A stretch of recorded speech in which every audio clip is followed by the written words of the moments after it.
novo Código de Processo Civil trouxe diversas mudanças e novidades relacionadas aos recursos. No Saber Direito desta semana, você aprende o que o texto traz sobre repercussão geral, demandas repetitivas, agravo de instrumentos, apelação e muito mais. O convidado é o professor, doutor e especialista em Direito Processual, Charley Teixeira Chaves. Saber Direito. Estamos na nossa terceira aula. Na última aula, nós falamos sobre princípios. Meu nome é Charley Teixeira Chaves. Vamos dar continuidade aos nossos estudos. A última aula, nós falamos sobre os princípios e a importância dos princípios para o recurso. Foi extremamente importante visualizar e entender cada um deles. Falamos do princípio da complementariedade, que é adotado no CPC. E nele, a gente poder visualizar que se os embargos de declaração modificar a decisão, e se a pessoa interpor um recurso de apelação, por exemplo, dentro do prazo dos embargos de declaração, porque aí nós poderíamos pensar o seguinte, ora, interpôs o embargo de declaração no prazo de 5 dias, uma das partes, e a outra parte interpôs o quê? Uma apelação dentro do prazo, usou o prazo de 2 dias, 1 dia. E se a decisão dos embargos modificar a sentença, surge a ideia da complementariedade. Ora, porque o meu recurso de apelação foi para aquela sentença. Se essa sentença foi modificada pelo embargo de declaração interposto pela outra parte, lógico que eu tenho que ter o objetivo de complementar minha apelação, porque a sentença não é a mesma. Diante disso, o novo CPC vai permitir a complementariedade, e isso é extremamente importante. Nesse tópico, a gente vai falar agora um pouco sobre o recurso de apelação. O recurso de apelação é muito importante, porque ele tem como objetivo tratar de decisão que encerra o processo, com ou sem resolução do mérito, que não é afeto à decisão de agravo de instrumento de acordo com o novo CPC. Então, a apelação no novo CPC, ele amplia sua utilização justamente porque as decisões interlocutórias que não são mais cabíveis ou passíveis do agravo retido, porque o agravo retido foi eliminado, ele é matéria agora da apelação. Então, a apelação agora pode ser utilizado como argumento de decisão interlocutória, que não seja alvo do agravo de instrumento. Lembrando que o novo CPC, que o agravo de instrumento, elencou um rol taxativo.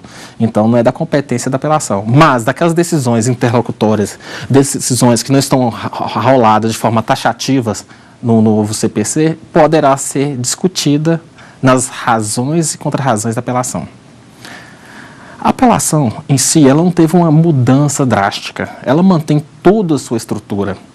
Ela mantém praticamente sua estrutura. O que inovou foi justamente a possibilidade na apelação de também obter efeito suspensivo. Efeito suspensivo naquelas situações antes não almejado pela lei.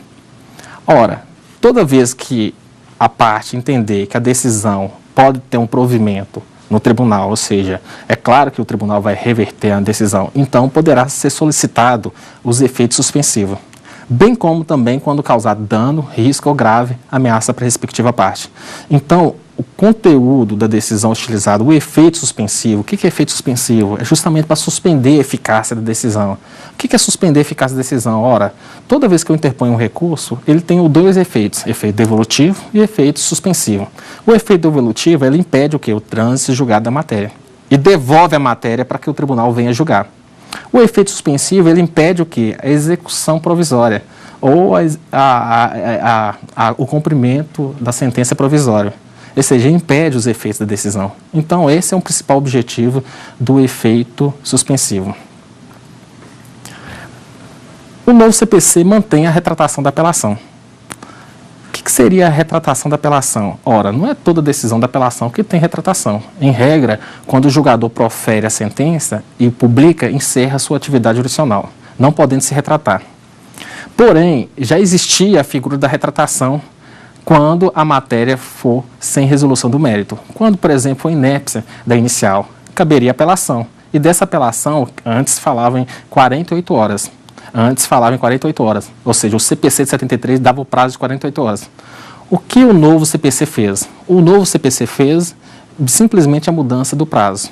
Permitiu ainda a apelação permitiu a apelação e a retratação nas mesmas condições do CPC 73, mais ainda, e mudou o prazo para 5 dias. Pelo visto, o legislador tentou acabar com aquele prazo de horas, trabalhando apenas 2 prazos, 15 dias e 5 dias. Então, essa é uma das modificações do novo CPC colocou e admitiu a retratação para as decisões que sem resolução do mérito, no caso, por exemplo, da inépcia inicial, permitindo assim que o juiz que prolatou a decisão venha se retratar dentro do prazo de 5 dias. Ou seja, um juízo de retratação, lembrando que a apelação em regra, tirando essa hipótese que nós acabamos de demonstrar, não cabe retratação. Pedidos múltiplos.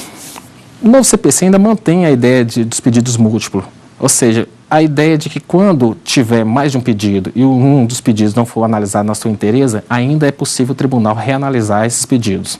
Isso está expresso no artigo 1013, no seu parágrafo 1º, que ele assim estabelece. Serão, porém, objeto da apreciação do julgamento pelo tribunal todas as questões suscitadas e discutidas no processo, ainda que não tenha sido solucionada, desde que relativa ao capítulo impugnado. Então, nós temos a situação dos pedidos múltiplos. Esses pedidos múltiplos se permite que o tribunal venha conhecer, mesmo quando o juiz não analisa na sua integralidade todos os pedidos. Situação interessante é justamente a questão da causa madura, ou chamado efeito translativo. Matéria polêmica que era prevista no artigo 515 do seu parágrafo 3º do CPC de 73, e que o novo CPC mantém essa matéria e trabalha ela um pouco de forma diferente. O que seria a causa madura? Ora, quando a matéria era totalmente de direito, e aí havia um recurso e, por exemplo, o juiz extinguiu o processo sem resolução do mérito. O que é extinguir o processo sem resolução do mérito? Ele não enfrenta o mérito. Por alguma das ausências de condições de ação, pressupostos processuais, o juiz entendeu que a matéria não poderia prosperar. Então, ele encerra o processo sem resolução do mérito. Então, ele não enfrenta o mérito. Dessa matéria cabe o quê? Apelação. O que é a causa madura? A causa madura, basicamente, é justamente quando o tribunal verifica que a matéria é unicamente exclusiva de direito. Ele reconhece a possibilidade do próprio tribunal, ao invés de reconhecer e devolver o processo para o juiz, e aí alguns vão falar em supressão de instância ou não, e ao invés de reconhecer que a matéria é alvo e deve ser discutida, e ao invés de devolver para o juiz, o próprio tribunal julga. Então, o tribunal não devolve a matéria para o juiz, ou como de costume deveria ser. O novo CPC vai trabalhar também o efeito translativo da causa madura. E aí ele amplia o rol. Ele trabalha a mesma hipótese da situação que não resolve o mérito, ou seja, toda sentença do juiz que não resolveu o mérito, então o juiz não enfrentou o mérito, poderá ser discutida na apelação. E o tribunal terá a autonomia de resolver aquele processo sem devolver para o juiz e sem devolver a atribuição do juiz de rediscutir a matéria. É justamente dar uma ideia de efetividade, dar uma ideia, ora, matéria de direito. O problema maior disso tudo é a discussão da supressão de instância e a eliminação de uma fase recursal. Ora, se fosse devolvido para o juiz, ao sentenciar essa matéria por ordem do tribunal, teria o recurso de apelação novamente, o que não acontece quando o próprio tribunal já julga essa matéria. Essa é uma polêmica que já existia no Código 73 e que se mantém no Código 1915, ou seja, 2015. O CPC 2015, ele mantém esse julgamento de causa madura e traz também consigo toda essa discussão jurídica sobre suas repercussões negativas e também positivas. Há também a questão da causa madura para decretar nulidade de sentença quando ela não atende os pedidos ou quando os pedidos forem incongruentes. Ora, permite-se, no caso aqui, quando os pedidos não forem atacados na sua integralidade. Repita, se a matéria for exclusivamente de direito, o tribunal decidir citra, ultra ou extra petita, melhor falando, o juiz decidir além do pedido, aquém do pedido ou fora do pedido, poderá, em um recurso de apelação, o tribunal já resolver o mérito. Então, nós temos aqui uma possibilidade do tribunal já equacionar o pedido, já que o pedido delimita a atividade jurisdicional, já que o pedido que vai delimitar o alvo e o escopo da atuação jurisdicional, o próprio tribunal, quando tiver um recurso de uma decisão do juiz, ele já pode resolver o pedido sem devolver para o respectivo juiz. Então, é um avanço. Esse avanço aqui é justamente ligado à ideia de agilidade. O objetivo primordial, ao permitir que o tribunal não devolva a matéria ao juiz, é justamente para alcançar uma rapidez, e essa rapidez, logicamente, se dá no resultado do tribunal. Uma situação interessante é o julgamento do mérito quando reconhece a decadência da prescrição. Ora, a ideia central é que, Se reconheceu a decadência e a prescrição, ela faz coisa julgada, ela resolve o processo com resolução do mérito. A ideia principal é que não precisaria entrar no fundamento do mérito. E aí o novo código ele vai estabelecer o seguinte, ora, no artigo 1013, parágrafo 4º, ele vai falar o seguinte: quando reformar a sentença que reconhecer a decadência e a prescrição, o tribunal, se possível, julgará o mérito, examinando as demais questões, sem determinar o retorno do processo ao juiz de primeiro grau. Isso é muito interessante. O juiz, ou melhor, o tribunal, mesmo reconhecendo a prescrição e a decadência, ele tem que entrar no mérito, resolver o mérito, e após isso reconhecer o que é a prescrição e decadência. E mais ainda, evitar a devolução da matéria para o juiz, para poder ter o que? Uma rapidez no julgamento. Isso é uma ideia mantida no novo CPC. A apelação agrega a técnica de julgamento, ou também conhecida como inversão de resultado. Essa técnica de julgamento ou inversão de resultado nada mais é do que a essência da ideia dos embargos infringentes.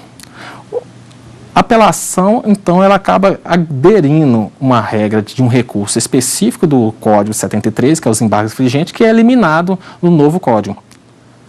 O novo Código, então, transforma o embargo infringente em uma técnica de inversão de resultado. O que seria essa técnica de inversão de resultado? Toda vez que a decisão for majoritária, toda vez que a decisão não for unânime, o que é isso? Ora, eu tenho uma decisão do juiz monocrático, recorro através de uma apelação e vai para uma respectiva Câmara. Essa Câmara tem uma composição de 5 desembargadores e pelo critério de sorteio, alternância e distribuição são escolhidos apenas 3 desembargadores, sendo que um deles vai ser o quê? O relator. O que acontece? Se a decisão for majoritária, o que é isso? Se 2 desembargadores votarem em um sentido e um desembargador votar em outro sentido, ou seja, uma decisão que não é majoritária, caberá essa técnica. Essa técnica se assemelha muito à utilização dos embargos infringentes. O novo CPC eliminou os embargos infringentes, mas vai adotar a técnica dos embargos infringentes. Ou melhor, eliminou o recurso, mas transformou em técnica, possibilitando assim o resultado de 2-1, tentar converter a inversão do resultado. O novo CPC vai utilizar na possibilidade de inversão do resultado inicial. O que é isso? É o nome dado pelo novo CPC. Ao invés de chamar embargos infringentes, ele vai falar e vai colocar de forma literalmente como possibilidade de inversão do resultado inicial. O que é isso? O resultado minoritário poderá se transformar em resultado o quê? Majoritário. De qual forma? Eu só tenho o quê? 2 desembargadores aqui e um desembargador, no total 3. Lembra dos 2 faltantes? A composição não é formada por 5. Então, vamos chamar os demais desembargadores e aí a ideia é tentar transformar a decisão minoritária em majoritária. Mas nada impede que esses desembargadores votem não pelo resultado da decisão minoritária, mas sim pela majoritária. Ou até esse que votou modifique sua decisão. Então, a técnica dos embargos infringentes é utilizada agora como, ou melhor falando, os embargos infringentes é utilizado como técnica. E aí a apelação acaba abarcando os resultados de transformar uma decisão minoritária em majoritária. Diante disso, vamos falar agora um pouco sobre os embargos de declaração. Os embargos de declaração, ele teve algumas modificações interessantes. Primeiro, deixou-se claro no novo CPC que os embargos de declaração interrompem o prazo. O que é interromper o prazo? Interromper o prazo é simplesmente zerar a contagem do prazo respectivo. Ao interpor os embargos de declaração, o objetivo dele é aclarar uma decisão, tentar transformar aquela decisão de forma clara. Sempre que uma decisão tiver omissão, obscuridade e contradição.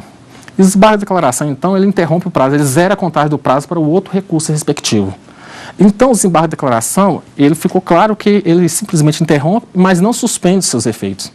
Os embargos de declaração não têm poder de suspender, apenas devolve a matéria.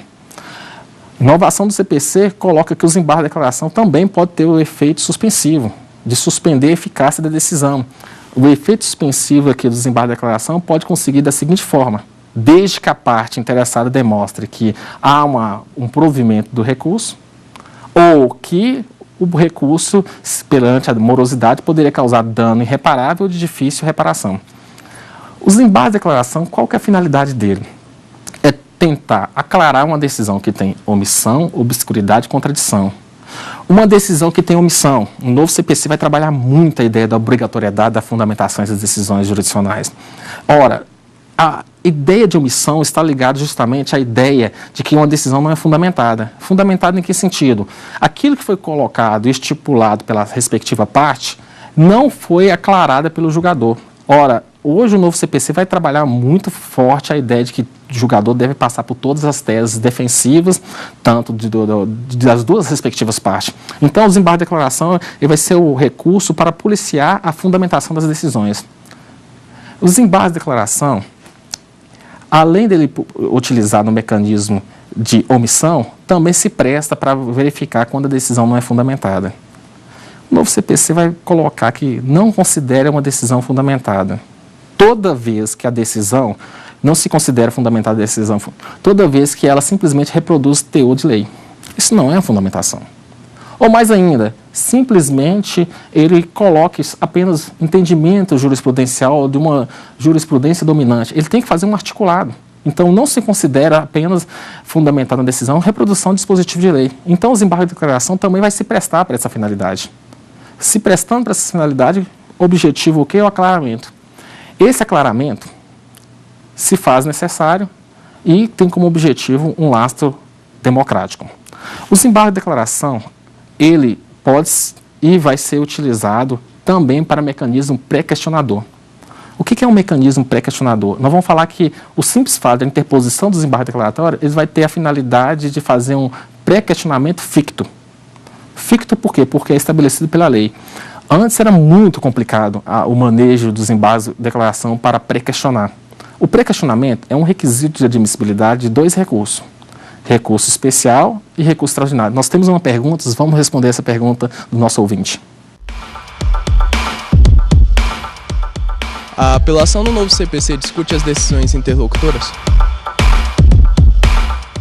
Verifica-se que o novo CPC ele vai trabalhar a ideia de reverter o resultado de uma decisão majoritária. Como que funciona essa técnica de inversão?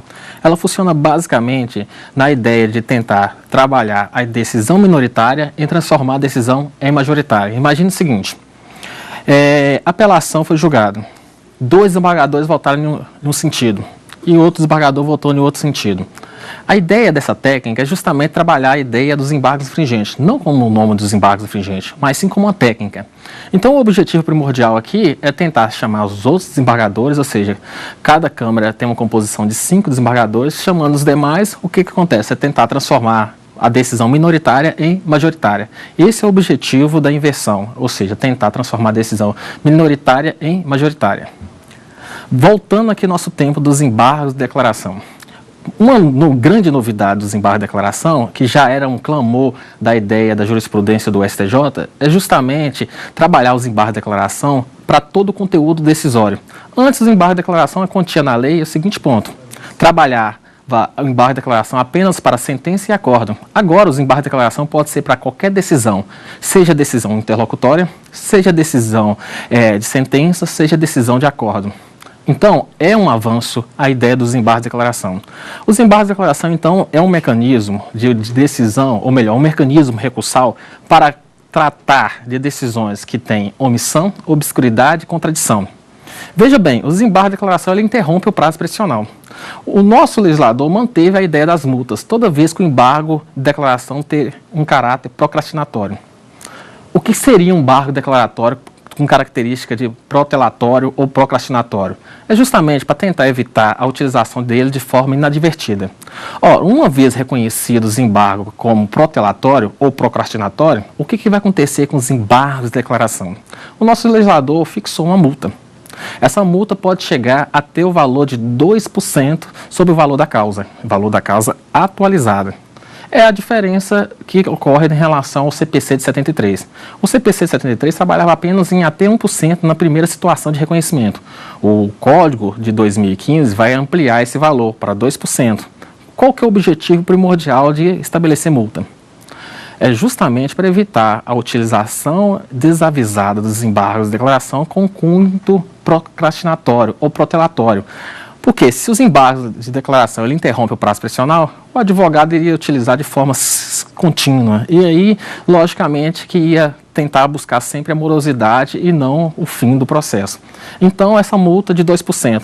Caso o advogado ainda insista, nós teremos uma multa até 10% sobre o valor da causa. Uma multa até 10% sobre o valor da causa.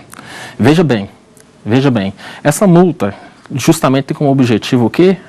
A não utilização do desembargo com característica procrastinatória. E mais ainda, aí o legislador inova no novo Código Processual Civil de 2015. Qual que é a grande inovação? Após reconhecido o desembargo como procrastinatório por 2 vezes, não vai mais poder ser utilizado ou manejado.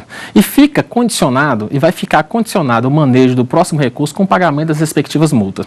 Então, o desembargo de declaração, ele cria todo um efeito contrário ao manejo do procrastinatório, ou seja, a utilização desavisada e inadvertida com o intuito apenas de buscar procrastinação ou morosidade. O desembargo de declaração ainda vai trabalhar a ideia do princípio da complementariedade. O que é isso? Ora, o desembargo de declaração, ele interrompe o prazo. Ao interromper o prazo, logicamente você vai zerar o prazo e vai possibilitar o manejo de outro recurso. Mas imagine a seguinte situação. Uma decisão, uma sentença proferida pelo juiz. O desembargo de declaração pode ser manejado no prazo até de 5 dias. Apelação no prazo de 15 dias. Mas nada impede quando ocorra a chamada sucumbência recíproca. O que é sucumbência recíproca? A sucumbência recíproca é justamente a possibilidade tanto do autor como o réu utilizarem do recurso, porque a matéria não foi satisfeita na integralidade, tanto para o autor como para o réu. Então, ambos poderão recorrer. Ou seja, há a possibilidade de recurso tanto pelo autor como pelo réu. A sentença ela teve um julgamento parcial. Diante disso, o que acontece? O autor ele interpõe um embargo de declaração dentro do prazo de 5 dias. O réu vai interpõe a apelação, mas ele maneja a apelação dentro do prazo de 2 dias. Nada impede, ele tem um prazo até 15 dias para interpor a apelação. O que vai acontecer? A utilização do desembargo de declaração conjuntamente com a apelação. Nós sabemos que o desembargo de declaração tem como objetivo não mudar o conteúdo da decisão, apenas aclarar, integralizar o conteúdo, sempre que houver omissão, obscuridade e contradição. Mas nada impede que o desembargo de declaração, diante de uma omissão, venha mudar o conteúdo da sentença. E aí vem a questão do princípio da complementariedade. Voltando ao exemplo dado, imagine novamente, recurso de embargo de declaração pelo autor, recurso de apelação interposto no prazo de 2 dias pelo réu. Ora, se o juiz acolher os embargos de declaração e aí, ao acolher os embargos de declaração, modificar o seu conteúdo, nós vamos ter uma nova decisão. E aí, como ficaria a questão da apelação já interposta? Ora, a gente poderia imaginar o seguinte, pelo princípio da consumação, aquele princípio que nós estudamos lá naquela outra aula, esse princípio impediria da parte modificar o recurso já interposto. Uma vez interposto o recurso, eu não poderia modificar. Mas a gente não poderia manter esse recurso, por quê? O recurso de apelação, ele se tratava da sentença X. Uma vez acolhido os embargos, a sentença deixou de ser X para se tornar o que? Y. Mudou o seu conteúdo. Diante disso, a gente começa a falar sobre o princípio da complementariedade. A discussão era doutrinária e jurisprudencial. Agora o novo CPC resolve o problema. Resolve em que sentido? Ele permite a complementariedade, intimando assim a outra parte que interpôs recurso para modificar o seu recurso na medida daquilo que foi alterado pelos embargos de declaração. Isso é extremamente interessante. Isso respeita o princípio do contraditório da ampla defesa.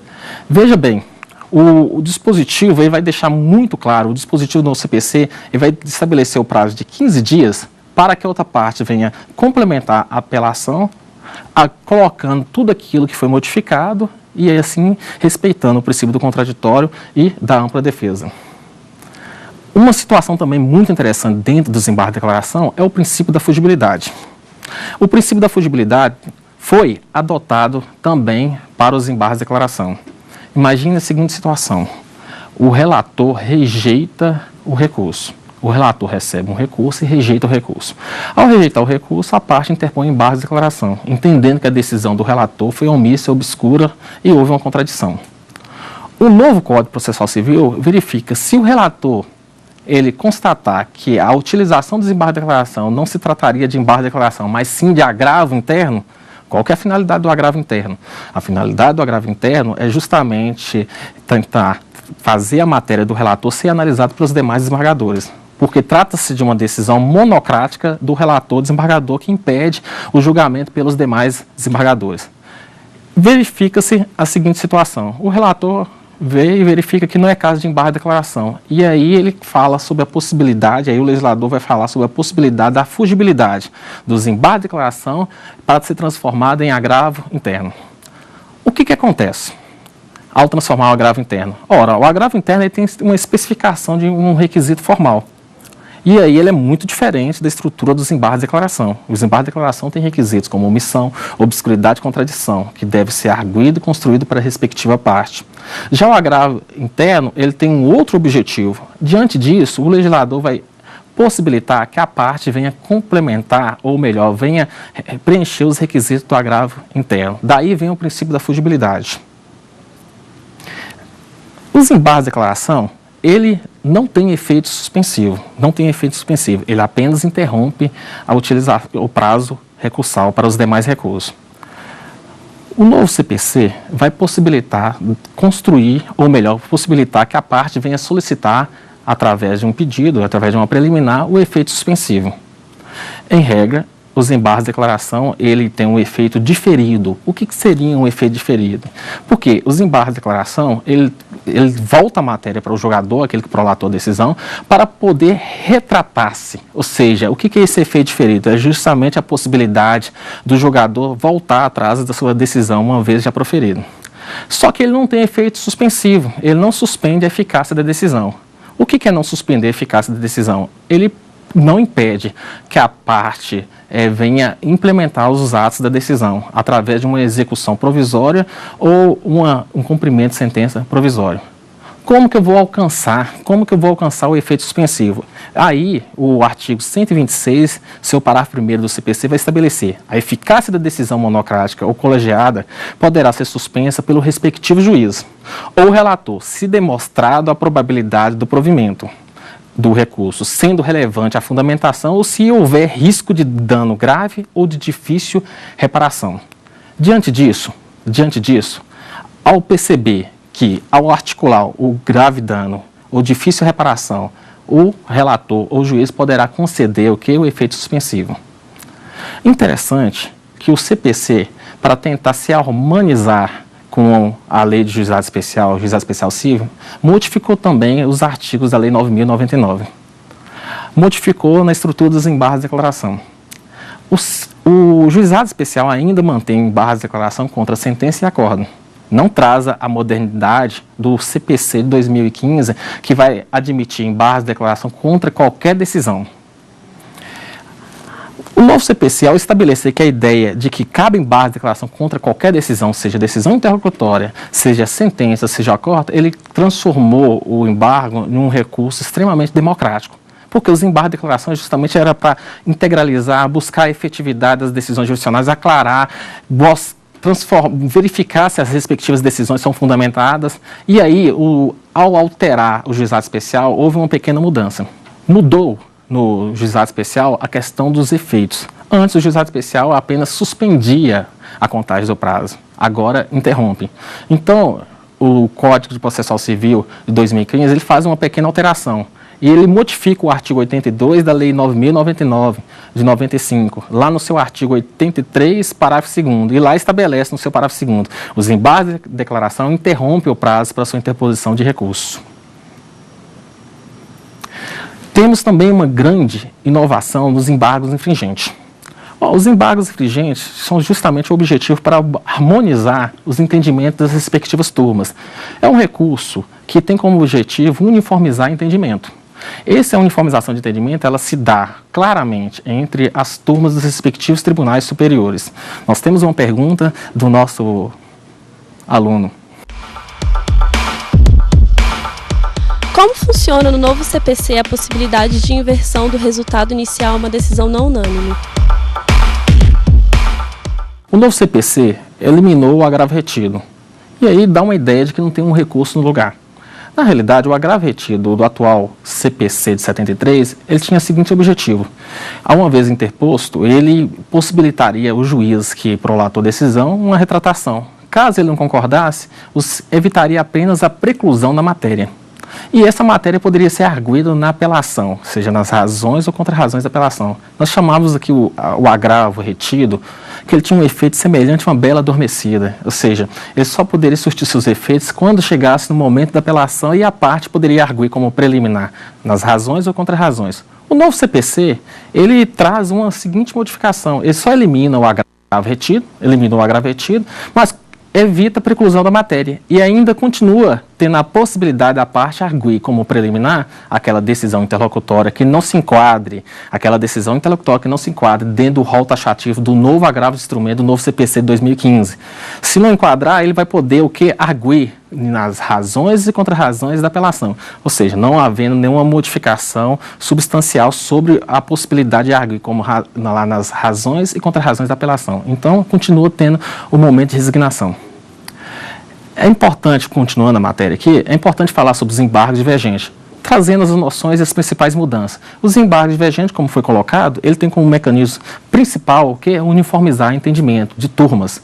Veja bem, a turma do STF e STJ, quando há uma divergência entre turmas, o objetivo primordial é pegar essa divergência e harmonizar, uniformizar entendimento. E aí o novo código, ele traz uma seguinte inovação. Além da análise da turma, ele traz a seguinte inovação, que os embargos divergentes ele poderá ser utilizado quando a mesma turma tiver alterado pela metade dos seus membros. Ou seja, os embargos de divergência, antigamente ele é só utilizado de uma turma frente à outra. Agora é possível, dentro da mesma turma, quando há um quadro de membros que modificaram, justamente porque se mudar os membros, logicamente pode ter uma mudança de tese. E aí justamente para tentar uniformizar. Em relação aos recurso adesivo, o recurso adesivo é um recurso que nós vamos dar um apelido para ele chamado recurso carrapato. O recurso adesivo, ele é um recurso que ele vai seguir a apelação. Ele surge na seguinte possibilidade. Qual a possibilidade? Quando eu tenho uma sucumbência recíproca. Veja bem, se eu tenho uma sucumbência recíproca, surge a possibilidade tanto do autor como o réu interpor apelação. Mas imagine o seguinte, o autor interpõe a apelação, mas o réu não. E aí, ao não interpor a apelação, o réu perdeu a oportunidade, a faculdade de interpor o recurso de apelação. Mas aí surge a possibilidade de interpor o recurso adesivo.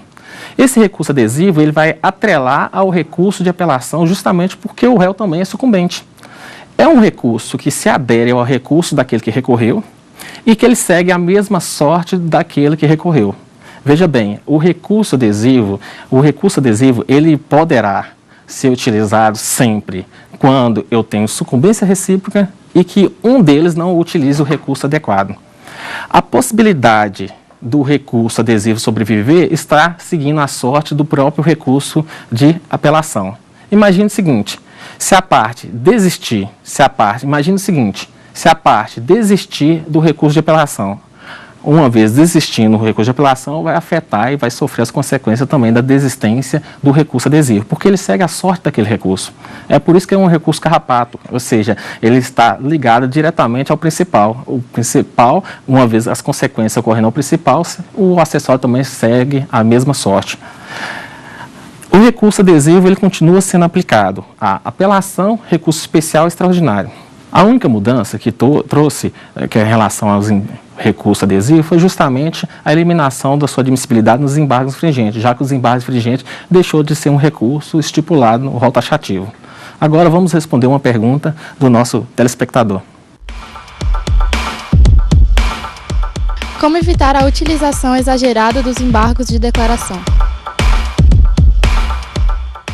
Na realidade, os embargos de declaração ele tem como finalidade aclarar o entendimento do jogador toda vez que tiver omissão, obscuridade, contradição. Mas o seu uso inadvertido ele pode provocar um caos e pode provocar um procrastinamento do julgamento. E aí o que acontece? O embargo de declaração ele interrompe o prazo. O que interrompeu o prazo? Zera a contagem do prazo para o manejo de outros recursos. Diante disso, o legislador verificou se, caso o recurso de embargo de declaração for utilizado como um critério procrastinatório, ele será fixada uma multa de até 2% sobre o valor da causa. Caso a parte ainda insista com o recurso, justamente porque ele tem um prazo, ele vai interromper o prazo do manejo recursal, se ele insistir no embargo de declaração, o que acontece? A multa chegará até 10%.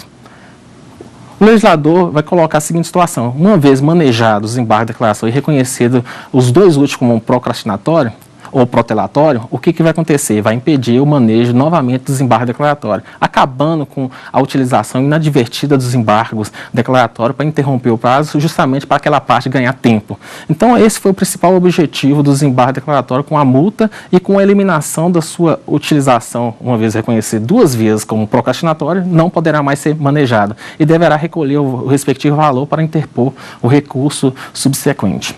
Você vê a importância dos embargos de declaração.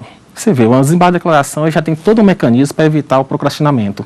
Ainda tem uma segunda hipótese do desembargo de declaração, que ele consegue resolver um problema justamente sobre o pré-questionamento. O que seria o pré-questionamento?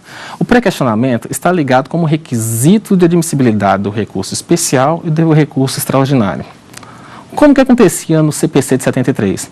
Ora, o pré-questionamento é justamente que a matéria discutida, seja da lei federal ou seja da Constituição, deveria constar num acórdão. E o que acontecia? Se o desembargador não constar a discussão da lei federal no acordo ou a discussão da lei constitucional no acordo, a matéria não ocorria o chamado quê? Pré-questionamento. Não bastava apenas a discussão nos seus razoáveis. Então era interessante, era extremamente obrigatório ter o quê? De forma implícita ou explícita a questão do pré-questionamento, seja da lei federal ou da lei constitucional, ou da violação da Constituição, melhor falando. Deveria constar no acórdão. Porém, como fazer e obrigar um desembargador a constar no acórdão? Os embargos de declaração tinham essa finalidade. Os embargos de declaração eram utilizados e manejados para pré-questionar a matéria.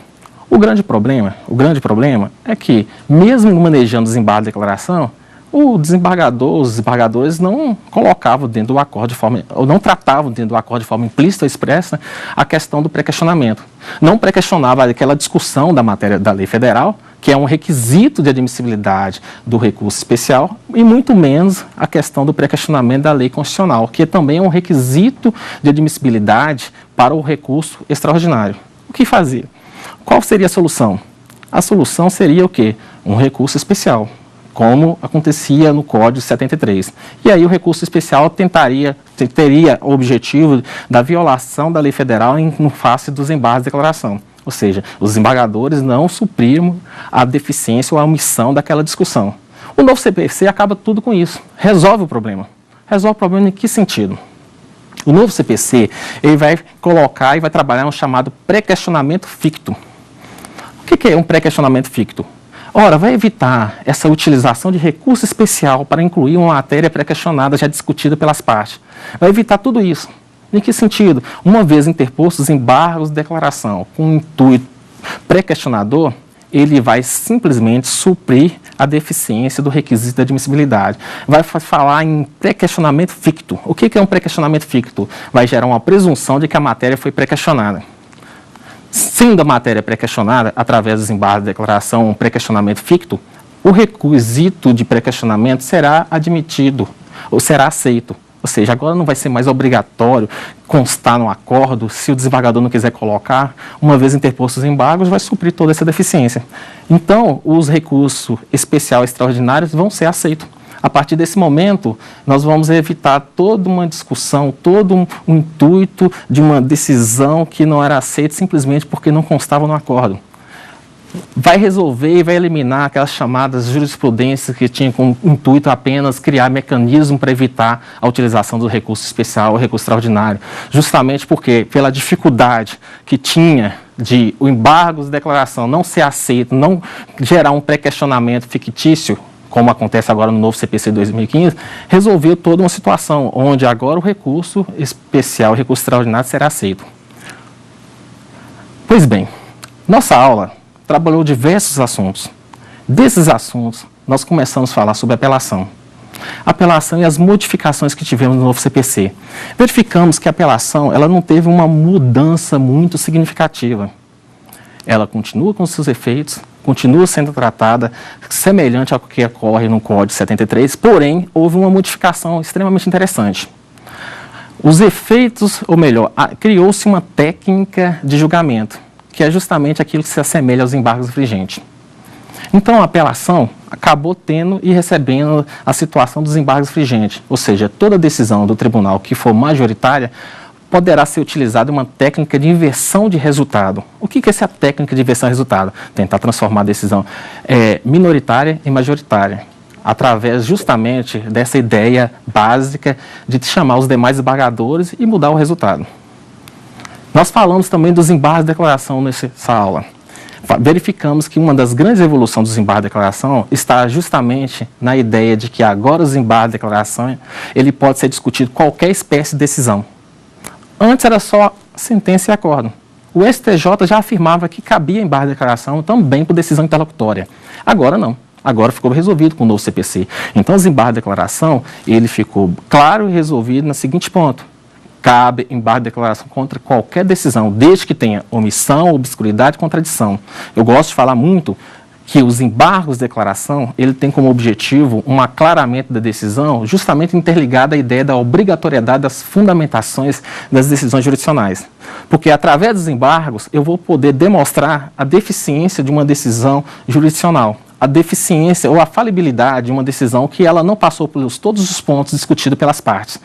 Todos os pontos, todas as teses desenvolvidas, e aí os embargos de declaração tentam suprir omissão, contradição e obscuridade. Falamos também sobre embargo divergente e as suas respectivas mudanças. Antes, o embargo divergente era só de decisões que criavam oposição ou unificação de decisão de turmas. Agora, a mesma turma, quando tem a mudança de membros, poderá também caber embargo divergente quando da mesma turma há mudança de membros, justamente porque a ideia com a mudança de membros pode ser mudada e modificada. Esse foi o intuito da nossa aula, trabalhar todos esses recursos em espécie. Na próxima aula, vamos desenvolver o agravo de instrumento, as suas peculiaridades, os seus requisitos, as suas modificações no novo CPC. Vamos falar também do agravo interno, bem como também trabalhar o agravo, que foi modificado o agravo para decisões que são denegadas, decisões de recurso especial e extraordinários que não são aceitas. Aí nós temos que falar um pouco sobre o agravo. Então, aguardamos você na próxima aula. Tem dúvidas sobre o assunto? Então mande um e-mail para saberdireito@stf.jus.br. Você também pode estudar pela internet acessando o site tvjustiça.jus.br.